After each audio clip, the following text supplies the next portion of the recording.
So Drunk is about my father. It's sort of a continuation from a song on one of our last albums called A Cancer Uncontained, Part 2. In the first portion that I addressed that on our album Origin, I kind of talked about his battle with Parkinson's and with cancer, and kind of my admiration for watching him battle that disease and get through that.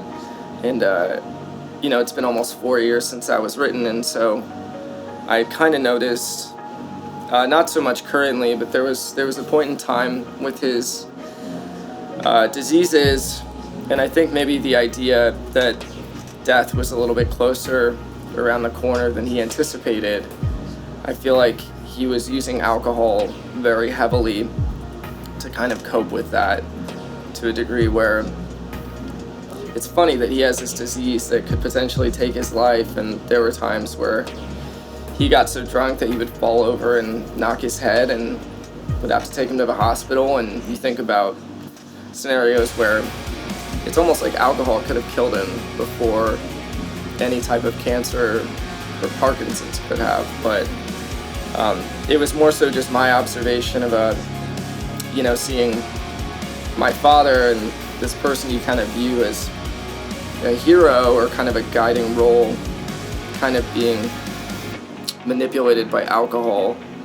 And it's also kind of that, in turn with Parkinson's, he's kind of been experiencing like vivid visual hallucinations as the years have gone on, and that's just been a whole other thing to get used to with his disease. And he sees my mom a lot, and I think sometimes romanticizes their relationship, even though it's been over for the past 20 years. And I touch base on that a lot in the song.